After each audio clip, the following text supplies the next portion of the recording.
Hello everybody, today I'm here at the Disney Heroes Battle Mode Update 4.4.10 and today we are getting Mayor Bellwether from Zootopia, as well as Patch, a brand new feature for all characters. So we'll be talking about both these things, but of course let's start off by looking at Mayor Bellwether. And if you keep up with my channel, you will know that a few weeks, maybe a month ago, I made a concept for Bellwether. She's the last Disney Heroes Battle Mode hero concept I created. So that's kind of crazy. I was cutting it very close. If I had held off on her, I may not have even ever have made one for her. But it does feel a bit of a waste now, since we're getting her so recently. Like genuinely, there was only one character between her and the concept I made. So that's pretty crazy. But I have to wonder if this was intentional to fit in with the Zootopia Plus show coming out on Disney Plus, or if it's just a coincidence that they decided to make her at this time. But they did just come out with some new episodes of the Zootopia Plus show, so it would definitely make sense to have sort of tie-in, and maybe they knew that going into it. But either way, it's cool to get Bellwether. We kind of got sprinkled some other Zootopia characters across the life of the game so far, and it has been quite a while, probably about a year since we got, was Clawhauser the last one? I think it might have been. Otherwise it would have been Mr. Big and Kozlov, but still pretty cool. And you can see just her design here is almost entirely taken just from that final scene. Actually, not almost, like it just is her outfit, and she's got the dart gun. They're leaning much more into the villainous side of her, which is interesting. If you saw my concept, and obviously I'll be doing a comparison of mine to hers, or to the official design, but mine is a bit more based on her before she reveals that she is a twist villain, which, to be fair, for the majority of the movie, she is seen as not a villain. So it is interesting that it looks like they're almost entirely leaning into this idea of her that we see so little of. So I'll be curious to see how they do that with the skills, if pretty much everything is going to be based on the dart gun or what. But I know she is a support character, so maybe she's got a lot of healing and just stat increases. She will also be on the prize wall November 24th, so not this week, but the upcoming week after that. So we should not really expect to see her in game until that coming week. That's how it's been in the past. It could be different this time, but I would expect to see her on the 22nd. So let's go through her skills. First up is the Faux Frenzy. In its passive form, instead of basic attacking, Mayor Bellwether points to the ally hero with the lowest percent HP. The ally heals for a percent of their max HP and gains an attack and move speed increase for duration. When it's active, Mayor Bellwether darts the enemy with the highest basic damage and charms them for duration. This charm cannot be dodged or evaded, while charm the enemy gains Berserk, an amount of basic damage, and scares the next enemy hit for duration. Now that's like the most perfect move for Bellwether whatsoever. So already we've gotten the perfect move. In his passive form, she's kind of like an innocent person. She's not seen as a villain. She's helping your team. As soon as it turns active, she's hitting someone with her dart, and the dart is charming someone. If you don't remember what happens in the movie when she uses a dart against one of the predators, they suddenly lose the ability to think for themselves. They go crazy and they attack people that they wouldn't normally attack. So charming is just the perfect way to do that. They could have made a new stat for that, but I think charming works just fine. They also get Berserk, which just lends into that idea of them being in their more primal state when they get hit by the dart, and even scaring the enemy makes sense too. Next up is the Ally Ambush. Mayor Bellwether darts the ally with the most basic damage, granting them Berserk, increased skill power and basic damage, and a percent increase in attack and movement speed. All the effects of Mayor Bellwether's dart last for a duration. So that's also interesting that she just darts an ally. I think it would make sense to somehow damage them in some way. Like, it should hurt your ally, but they gain so much from it that it's okay. I've seen a few moves like that in the past, so I think that would be a bit more interesting, but still a very cool skill to see, I guess. Another take on the dart. Then Not Amused. Mayor Bellwether stares down the enemy team, scaring and sapping all of them for duration. Enemies are also dealt fantastic damage per second for duration. For each enemy she scares with the skill, Mayor Bellwether and allies gain an amount of energy. It's pretty funny that people are just getting scared by the sheep being not amused. I don't find her to be particularly scary, even when she does pull out that dart gun. Next up is the Art of Dart. Mayor Bellwether can now dart an additional target for both Foe Frenzy and Ally Ambush. Allies darted by Ally Ambush are also cleansed and healed for an amount of HP. So both those first two moves, now she's using 2 darts instead of 1. So I assume that means that 2, can now dart an additional target. So yes, 2 characters are being charmed on the team, or 2 of your allies are getting all those boosts. Finally, Bad Sheep.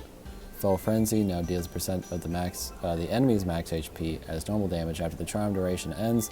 Allies started by Ally Ambush now take reduced damage for duration. For each enemy Mayor Bellwether scares with Not Amused, she and her allies heal for an amount of HP. And our friendships are with Agent P and Demona. Agent P is a very funny one. I cannot wait for that. I guess she's a villain. Maybe Agent P's taking her down. He is an animal that can stand on 2 legs, and he doesn't really talk, but it should be interesting for sure. And Demona is a villain. Female villain, I guess. Sort of a twist villain, but not really. She kind of is. But either way, I'm guessing the main thing is just that they're both evil chicks that aren't embarrassed by that in any way, you know. So the big thing for this these patch notes is the patch feature, which I was confused by at first just because the name is kind of weird. So I don't know how much of this I'll read. I might just read all of it because it makes more sense for you and for me to do that. So I might just read it all, but that will take a while. So buckle in. I'll try to explain it the best I can. I've kind of read out through this, so I think I get it. Patch will arrive on November 15th, and we want to give you a preview of what's coming. There will be new seasonal franchise trials and a revolutionary new progression system called Patch. We plan for each season to last 1 month, but we plan to gather feedback and review the data, and we may make adjustments later.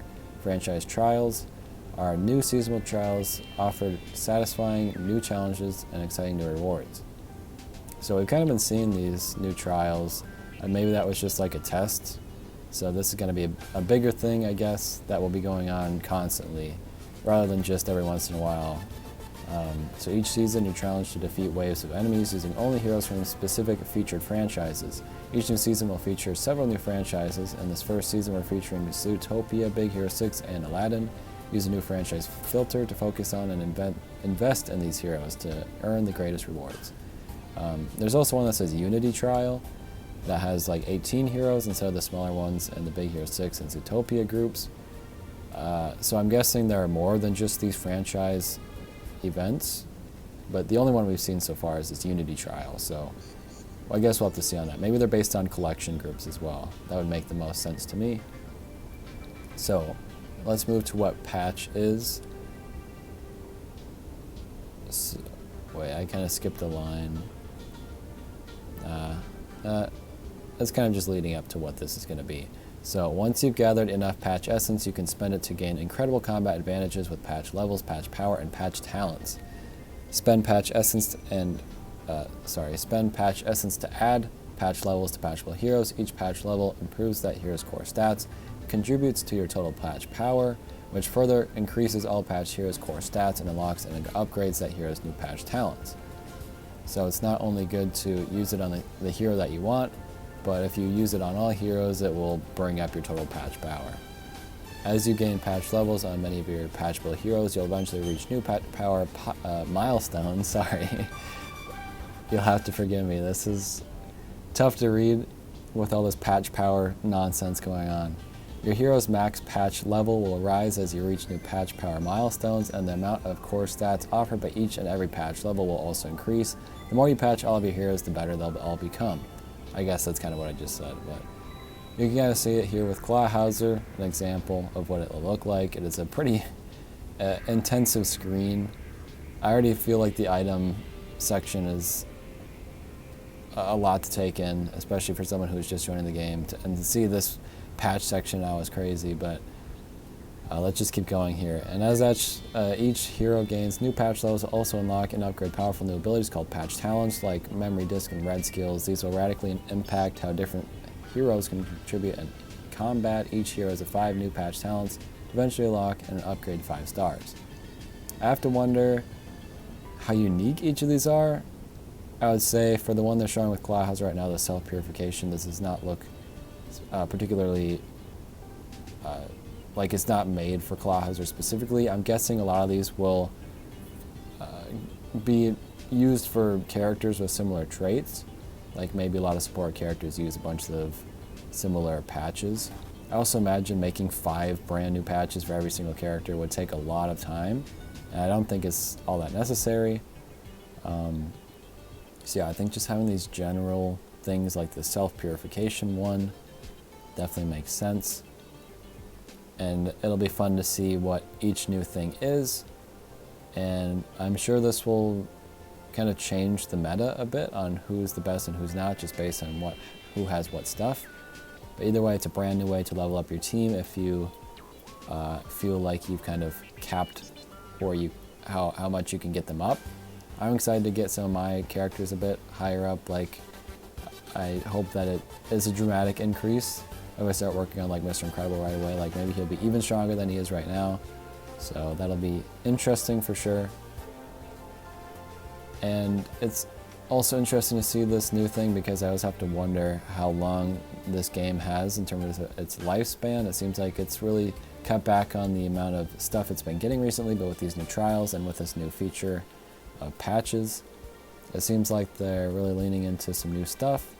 So that's probably a pretty good sign of a longer life than at least I expected. Anyways, let's finally take a look at the new hero location content adjustments. The team level cap is increasing to 340. The heroes can now be promoted to yellow 21. The chapter 62 Portal Panic is now available, and it features the Evil Queen, Eeyore, Syndrome, King Louie, Belle, and Captain Amelia, and Chippendale, sorry. And then Mayor Bellwether is in the prize wall on the 24th, as we mentioned. I don't have a picture of this, but the update is for November 15th, which is this coming Tuesday, of course. Again, I don't expect Bellwether to be in the game quite yet. I would expect her to be in the game on the 22nd, but we may be surprised and we will see her on Tuesday.